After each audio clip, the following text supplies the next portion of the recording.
जो बाहर से खबरें मिल रही थी कि हमारे कुछ जहाज गिरे हैं, हमारे सैनिक शहीद हुए हैं, वो सही बात थी।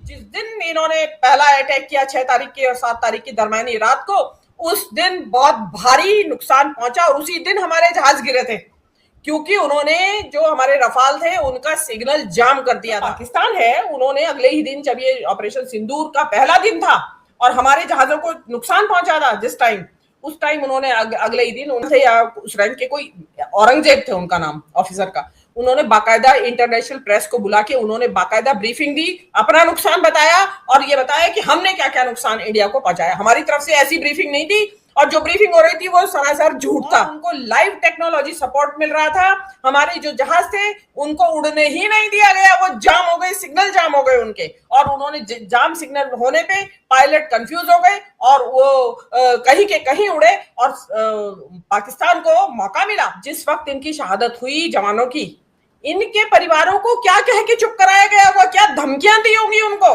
कि खबरदार जो जवान निकाली मुंह से। शिव कुमार जी, झूठ कितना बोला जा रहा था। जिन 2 दिनों में ऑपरेशन रोका गया, कोई हमारी तरफ से कोई अटैक नहीं था।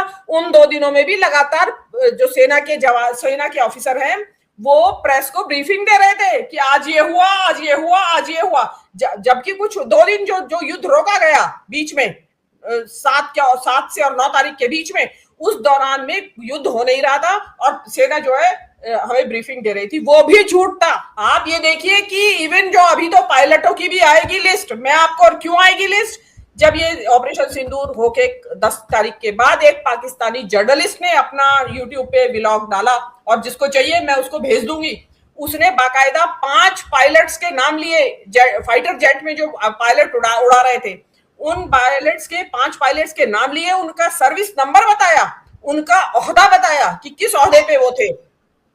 वो क्योंकि वो जहाज उड़ा रहे थे, जो ये वही जहाज थे जो कि जिनको की नुकसान पहुंचा था। उनके बारे में डिटेल दी उन्होंने, नाम दिए कि कौन सा पायलट किस अस्पताल में दाखिल है।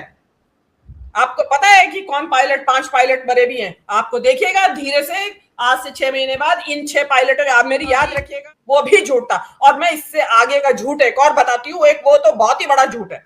और क्या आपने जो शहादत का अपमान किया है, आपको तो शर्म से डूब मरना चाहिए, सरकार को इस्तीफा दे देना चाहिए। और मेरे को तो समझ में नहीं आ रहा है पब्लिक को इन झूठे, बेशर्मों, कपटी, धूर्तों के ऊपर विश्वास क्यों है। एक बड़ी खबर नहीं कहेंगे, इसे ब्रेकिंग न्यूज भी नहीं कहेंगे। हमने एक भाजपा का फिर बड़ा झूठ पकड़ लिया, और वो झूठ सबूतों के साथ पकड़ा है। और ये सबूत जब आप सुनेंगे, वो गांव का किसान सुनेगा तो वो रो पड़ेगा। वो कहेगा कि मेरे बेटे की शहादत इन्होंने 13 महीने क्यों छुपाई। यानी जिस कॉन्फिडेंस के साथ और जिस बेशर्मी के साथ रक्षा मंत्री राजनाथ सिंह झूठ बोल रहे हैं, एक के बाद एक झूठ बोल रहे हैं। अभी तो पहले हम शहादत पे ही टिकेंगे जवानों की, क्योंकि हमारे लिए जहाजों के गिरने के बजाय जवानों की शहादत का मुद्दा बड़ा है, जिसे कि छुपा लिया गया। मतलब 13 महीने तक इस देश की जनता को, मैं रोकूंगा आपको। वो कोई राजनीतिक मंच पर नहीं बोल रहे थे, वहां बोल रहे थे जहां संवैधानिक बातें होती हैं। वो वहां जवाब दे रहे थे जहां का सच हम सब स्वीकार करते। तो इतना बड़ा झूठ वो कैसे बोल पा रहे थे। और बगल में बैठे गृह मंत्री की मुस्कुराहट आपने देख ली होगी, वेजे बराबर थपथपा रहे थे। क्या इसका मतलब पूरी सरकार झूठ पर चल रही है? पूरी सरकार झूठ पे और बेशर्मी अख्तियार किए हुए है। वो जो यहाँ बैठे हुए जो सत्ता पक्ष के सांसद है, जिस कदर मेजे थपथपा रहे हैं कि कोई हमारे सैनिकों की हानि हुई या नहीं, तो उसका जवाब है नहीं, और वो चिल्ला के पड़ते। और आज उनको शर्म आनी आ रही है या नहीं? शहीदों के प्रति जो तुमने इतना अपमान किया है उनका, उससे शर्मसार होके इस्तीफा दे दो मूर्खों, बेशर्मों, इस्तीफा दे दो। शर्म आनी चाहिए। उनकी शहादत का इतना बड़ा अपमान, ये वो सरकार है जो विपक्ष को कहती है कि तुम सेना का अपमान करते हो, तुम्हें सम्मान करना नहीं आता। हम हैं सेना का सम्मान करने वाले, तो ऐसे सम्मान करने वाले कि जिन्होंने 13 महीने तक देश को, मतलब इस उससे गौरव से वंचित रखा कि हमारे शहीद जवान शहीद हुए हैं बॉर्डर पे हमारी रक्षा में। जिस वक्त हम टीवी पे बैठे हुए उसका लाइव टेलीकास्ट देख रहे थे, उस टाइम इन 6 की ने शहादत दी है। शिव कुमार जी, हमें शर्म से झुक जाना चाहिए सिर। कि हमें पता नहीं था, हम समय पे हमें उनकी परिवारों के साथ जब खड़ा होना था और जब हमें उन्हें श्रद्धांजलि देनी थी, उस वक्त हमें हमारे सामने ये झूठ परोसा गया। और झूठ, इतना बड़ा झूठ, रक्षा मंत्री, और रक्षा मंत्री कोई अपनी तरफ से तो बोल नहीं रहे हैं, उनको तो जो प्रधानमंत्री ने जो अप्रूवल दी होगी वो बोल रहे होंगे। उसमें आपने इतना बड़ा झूठ, और आज उन्हीं 6 शहीदों के नाम आपके पास थे और वो आप आज दर्ज करा रहे हैं नेशनल राष्ट्रीय युद्ध स्मारक में, आप दर्ज करा रहे हैं। और ये तो आप जैसे सोशल मीडिया के कुछ चैनल्स हैं जो इस खबर को निकाल लाए हैं और इसको शाया कर दिया है। मतलब अब जनता सोचे ये कि अब अंदाजा लगाइए राम मंदिर के चढ़ावा घोटाले में क्या क्या झूठ बोला जा रहा है। और आप अंदाजा लगाइए कि 2002 में जो गोधरा एक्सप्रेस को जो जलाया गया था डिब्बे, उसकी सच्चाई क्या होगी। आज अंदाजा लगाइए आप। इस तरीके से झूठ बोलने में माहिर है ये सरकार कि हर बात पे झूठ। मतलब इसी मुद्दे पे राहुल गांधी ने सवाल पूछा था कि भाई हमारा क्या नुकसान हुआ, ये भी तो बताइए देश को।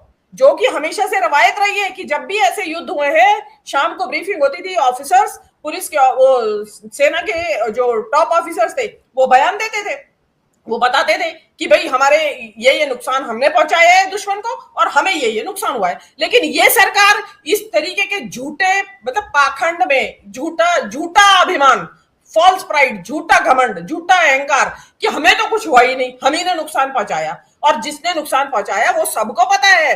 आपने आनंद फानंद में जो सीज फायर किया, ये खबर है, दिन इन्होंने पहला अटैक किया 6 तारीख की और 7 तारीख की दरमियानी रात को, उस दिन बहुत भारी नुकसान पहुंचा और उसी दिन हमारे जहाज गिरे थे, क्योंकि उन्होंने जो हमारे रफाल थे उनका सिग्नल जाम कर दिया था। उनको लाइव टेक्नोलॉजी सपोर्ट मिल रहा था, हमारे जो जहाज थे उनको उड़ने ही नहीं दिया गया, वो जाम हो गए, सिग्नल जाम हो गए उनके। और उन्होंने जाम सिग्नल होने पे पायलट कंफ्यूज हो गए और वो कहीं के कहीं उड़े और पाकिस्तान को मौका मिला, उनके धूल चटा रहे थे। और उस वक्त आपको मौका था कि आप सीज फायर करने क्यों गए, आप उस टाइम लाते आप पीओके वापस, वो मौका था आपका, आप कर लेते लाहौर पे कब्जा, आप कर लेते कराची पे कब्जा।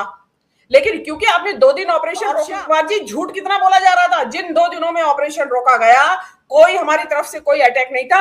उन 2 दिनों में भी लगातार जो सेना के ऑफिसर हैं वो प्रेस को ब्रीफिंग दे रहे थे कि आज ये हुआ, आज ये हुआ, आज ये हुआ।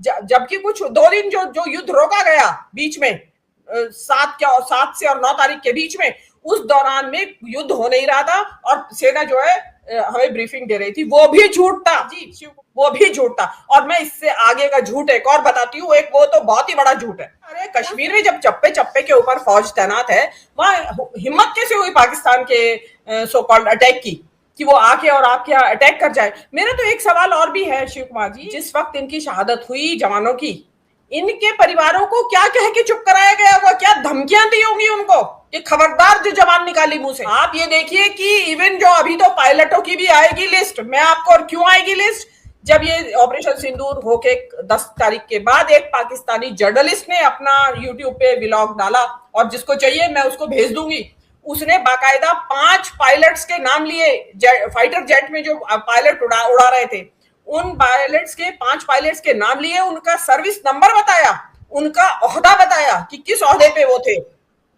वो क्योंकि वो जहाज उड़ा रहे थे, जो ये वही जहाज थे जो कि जिनको की नुकसान पहुंचा था। उनके बारे में डिटेल दी उन्होंने, नाम दिए कि कौन सा पायलट किस अस्पताल में दाखिल है।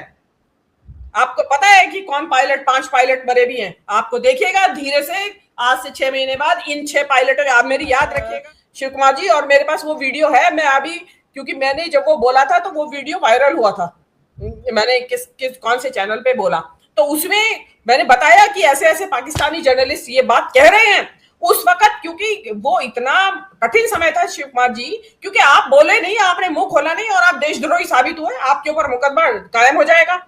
आज जो इन 6 परिवारों का आया, इन परिवारों के दुख को कौन इनकी दुख को जो कौन साझा करेगा। क्या आपने जो शहादत का अपमान किया है, आपको तो शर्म से डूब मरना चाहिए, सरकार को इस्तीफा दे देना चाहिए। और मेरे को तो समझ में नहीं आ रहा है पब्लिक को इन झूठे, बेशर्मों, कपटी, धूर्तों के ऊपर विश्वास क्यों है। इतना बड़ा झूठ आज तक नहीं बोला गया शिव कुमार जी, कि शहादत को ही छुपा गए। हर एक देश में, हर कंट्री में जहां भी इस तरह के नुकसान होते हैं, पाकिस्तान है, उन्होंने अगले ही दिन, जब ये ऑपरेशन सिंदूर का पहला दिन था और हमारे जहाजों को नुकसान पहुंचा था जिस टाइम, उस टाइम उन्होंने अगले ही दिन उनके जो वो थे कर्नल थे या उस रैंक के कोई, औरंगजेब थे उनका नाम ऑफिसर का, उन्होंने बाकायदा इंटरनेशनल प्रेस को बुला के उन्होंने बाकायदा ब्रीफिंग दी, अपना नुकसान बताया और ये बताया कि हमने क्या क्या नुकसान इंडिया को पहुंचाया। हमारी तरफ से ऐसी ब्रीफिंग नहीं थी, और जो ब्रीफिंग हो रही थी वो सरासर झूठ था कुमार जी, झूठ था। 2 दिन जब आपने ऑपरेशन रोक के रखा तो वो आपका 2 दिन क्या कर रहे थे आप? इट मींस वही वो समय था जो हवाई जहाज गिरे थे। आपको जिस दिन हवाई जहाज गिरे उसके अगले ही दिन एक क्लैश रिपोर्ट करके एक एक्स पे एक साइट है क्लैश रिपोर्ट, उसमें आया कि भटिंडा में एक रफाल गिरा है और ये उसका नंबर है, उसका पंख जो गिरा था उस पे नंबर रहता है, वो आया और इंटरनेशनल प्रेस में रिपोर्ट आई, कहीं 4 बताया कहीं 6 बताया।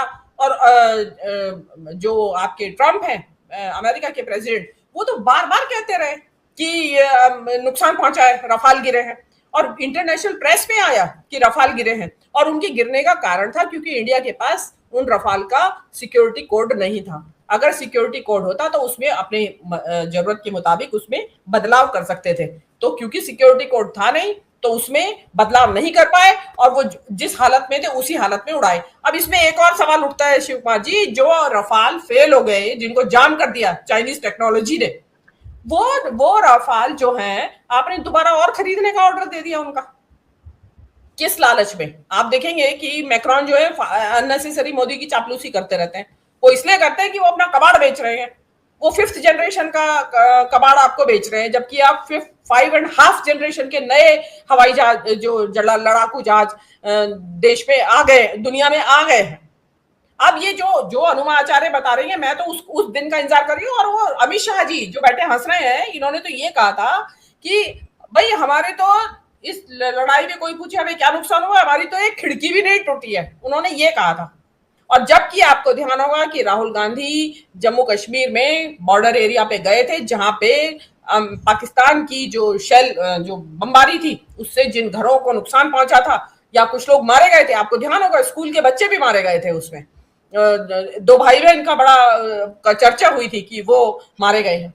तो वो सब चीजें आप मतलब ये किस तरीके की झूठी बहादुरी? अरे भाई जब युद्ध लड़ रहे हो और इस युद्ध में आपको कितना नुकसान हुआ होगा शिव कुमार जी, ये इस बात से जाहिर होता है कि आज जो है पाकिस्तान जो है इस युद्ध को लड़ने के बाद दुनिया का सरताज बना हुआ है, सबका लाडला बना हुआ है पाकिस्तान, सऊदी अरब का लाडला बना हुआ है पाकिस्तान, अमेरिका का लाडला बना हुआ है पाकिस्तान, चीन का लाडला बना हुआ है। मतलब पाकिस्तान की जो कार्यकुशलता थी इस युद्ध में, उनकी जो समझदारी थी, उससे प्रभावित होकर सऊदी अरब ने अपनी सुरक्षा का जिम्मा पाकिस्तान को दे दिया। और आज अभी और बता रहे हैं कि और कंट्रीज भी उन्हीं को देने वाले हैं। तो आप तो फेल हुए, आपने देश को सच नहीं बताया। और जो मीडिया क्या मीनू जी ये मान लिया जाए कि लगातार मोदी फंसते जा रहे हैं, तो मोदी ऐसा कर रहे हैं कि राजनाथ का नाम प्रधानमंत्री पद के लिए ना चल पाए, ये साबित हो जाए? नहीं, बड़ी गंभीरता से टिप्पणी है कि अमित शाह का ही नाम रहे प्रधानमंत्री पद पर, योगी को राम मंदिर में फंसा दिया, चंदा चोरी सामने आ गई, राजनाथ को इतना बड़ा झूठ आज सामने आ गया, तो धीरे धीरे सबको खत्म किया जा रहा है। केवल अमित शाह बढ़िया आदमी है, यहां अमित शाह की कोई बुराई और मतलब उन पर आरोप नहीं लग रहा है। मैं बड़ी बात आपसे जानना चाह रहा हूँ। सही कह रहे हैं आप, लेकिन ये जो स्टेटमेंट है शिव कुमार जी, आपको लगता है कि प्रधानमंत्री की जानकारी के बगैर उन्होंने दिया होगा राजनाथ सिंह ने? ये तो कह रहे हो कि सार्वजनिक तो भी उन्हीं ने करवाया, उन्हीं की सरकार है। हाँ, तो और लेकिन उसको अरे भाई दबाया था तो फिर दबा के रखते। मैं तो ये पूछना चाहती हूँ कि उन परिवारों को क्या धमकियां दी गई होंगी कि खबरदार जो जबान खोली, जो मुंह खोला, उन शहीद के परिवारों को पता नहीं किस तरीके की धमकियां दी गई होंगी कि खबरदार अगर तुमने जवान खोली और ये भी कहा कि हमारा जवान शहीद हुआ है। मैं तो आज चाहती हूं कि कोई खोजी जर्नलिस्ट इन शहीदों के गांव जाए, उनके यहाँ से लेके आए उनका इंटरव्यू उनके परिवारों से कि जी आपको क्या पूछे कि उस समय उन्हें सब मिला कि नहीं मिला, हाँ? सबका दाह संस्कार कहां हुआ, उस गांव के प्रधान से भी पूछे, क्या आपके सामने इस शहीद का सब आया तो क्या दाह संस्कार हुआ, या उसको सब भी नहीं मिला परिवार को? ये 13 महीना तक इतना बड़ा झूठ बोलकर पूरा देश जानता है कि ऑपरेशन सिंदूर में भारत का नुकसान ही नहीं हुआ, फिर ये 6 कैसे शहीद हो गए? मैंने पहले भी कहा कि गांव में शव आता ना शिव कुमार जी, आप देखते नहीं कितने वीडियो वायरल होते हैं, भाई ऐसा हाहाकार मच जाता है जिनके घर का बेटा गया हो, तो वो गांवों में शव पहुंचा। आज हर एक के हाथ में फोन है, तुरंत खबरें आ जाती। मुझे तो वही मैं कह रही हूँ कि उनको परिवार वालों को आर्मी हेडक्वार्टर बुला लिया गया होगा कि भाई यही होगा, आइए यहीं दे दीजिए आप मुखाग्नि। ये बिल्कुल आप 100% ये निकल के आएगा। कोई जाए अगर खोजी पत्रकार, क्योंकि अब ये खबर बाहर आ गई है, तो इस बात से अब जाना चाहिए, क्योंकि सरकार वहां दर्ज कर रही है उनके 6 नाम। अरे भाई, जब एक तरफ तो आप कह रहे हैं कि कोई मरा नहीं, वही वाली बात है शिव कुमार जी, ना कोई घुसा है ना घुस के बैठा हुआ है। ऐसा ही है कि ना कोई मरा है और ना कोई शहीद हुआ है, ना कोई जहाज गिरा है। ये ऐसी ही झूठ है। ये इतना मतलब इतना बड़ा झूठ प्रधानमंत्री, मतलब झूठ, मतलब आम आदमी बोले या नेता बोले, छोटा मोटा झूठ तो बोल देते हैं कि वादों से मुकर गए अपने नेता, लेकिन इस तरीके से सुरक्षा के मामलों में, और सामने दिखाई दे रहा है आपका आपका मीडिया झूठ बोल रहा है। कराची पहुंच गए, कराची बंदर का ध्वस्त कर दिया, लाहौर पे कब्जा हो गया, आसिफ मुनीर को अरेस्ट कर लिया है भारतीय सेना ने, और इधर की यहाँ के जो वो थे, वो आपका मेजर गौरव आर्या, वो उसी दौरान की बात है। उस दौरान ईरान के जो अब्बास अरागची थे, वो इंडिया आए थे बातचीत करने के लिए इसी संबंध में, और उनको मेजर गौरव आर्या ने ये कहा था कि ये सुअर आया हुआ है, ईरान का सुअर आया हुआ है। और उसके बाद जो बवाल मचा था पूरी दुनिया के अंदर कि ये, और गौरव मेजर आर्या का आपके चैनल पे ही किया था मैंने एक प्रोग्राम, हमने एक प्रोग्राम किया था उसके बारे में कि मेजर गौरव आर्या क्या क्या बकवास कर रहे थे। आज वही आरागची जो है ना, अभी अमेरिका डरता घूम रहा है उनसे, ईरानियों से डरता घूम रहा है कि भाई किसी तरह मान जा शर्तों पे, चुप कर जा भाई, चुप लगा जा। तो अभी क्या हो रहा है, सारे पासे पलट गए हैं, ये झूठों से काम नहीं चलेगा। इससे तो अब ये प्रूव होता है शिव कुमार जी, नहीं ये तो जो राजनाथ सिंह है वो टेलीविजन पे आके माफी मांगेगी कि मेरा उस दिन का जो स्टेटमेंट है वो वायरल हो रहा है, और मैं माफी मांगना चाहता हूँ कि उस वक्त मैंने झूठ बोला था और इस्तीफा ये भी लेता हूं। बताना नहीं मीनू जी, ये भी बताना पड़ेगा किसके प्रेशर में बोला था। हाँ, सब कुछ बताना। आप एडमिट कर रहे हैं तो प्रेशर तो पता चल ही जाएगा अपने आप। लेकिन देखिए, अगर इतना बड़ा झूठ, आप देखिए ना, ये देश की सरकार आंकड़े छुपा लेती है। मतलब उनको वर्ल्ड बैंक ने कह दिया कि आप झूठ बोलते हैं, आप चौथे नंबर की अर्थव्यवस्था नहीं, आपके आंकड़े सब झूठे आंकड़े दे रहे हैं आप हमें, आप कोई किसी चौथे नंबर की अर्थव्यवस्था में नहीं आते। और ये तक कहा गया कि भारत सरकार जो आंकड़े सप्लाई करती है अर्थव्यवस्था को लेके, वो झूठे होते हैं, गलत होते हैं। मतलब आप देखिए ना कि देशवासियों से तो झूठ बोल रहे हैं, इंटरनेशनल फोरम पे भी ये झूठ बोल रहे हैं। और आज जो है दोस्तों, आज हमें ट्रंप के इस बयान पे बार बार क्या 1000 बार यकीन है पक्का कि सीज फायर ट्रंप ने ही करवाया था, और ट्रंप वास्तव में हकदार था नोबेल प्राइज का। और आज लगता है कि ट्रंप तो बड़ा सज्जन आदमी है इनके मुकाबले में, ट्रंप वाकई में हकदार था नोबेल प्राइज का, और मोदी जी ने नहीं होने दिया क्योंकि इतना बड़ा झूठ बोल रखा था। और ट्रंप ने बाद में यह भी कहा था कि आपके जहाज भी गिरे हैं, सारी चीज उसने कही थी। और वो इंटरनेशनल उनका, जिनके 750 हवाई दुनिया में सैनिक अड्डे हैं, दुनिया भर में 750 सैनिक अड्डे, उनको किस चीज की खबर है? तुम्हारे परिंदा भी पर मारता होगा तो ट्रंप को खबर रहेगी। और ये तो लड़ाई चल रही थी, और उस दौरान अब तो ये बात बिल्कुल पक्का हो गई है, मोदी माने या ना माने, कि ट्रंप ने ही आपका ये करवाया था। हाँ, मोहर लग गई जी बिल्कुल बिल्कुल। मीनू जी, आपने बड़ी गंभीर जानकारी दी है दर्शकों को। दर्शकों से भी ये सवाल है कि आप कब तक इस पाप के सहभागी बनेंगे, हमें जरूर कमेंट में लिखिए, या फिर आपकी बुद्धि पर कोई जादू कर दिया गया है, क्योंकि अब तो बंगाल भी उनके हवाले है, तो काला जादू बंगाल से होता है। आपका बहुत बहुत आभार, बहुत बहुत धन्यवाद।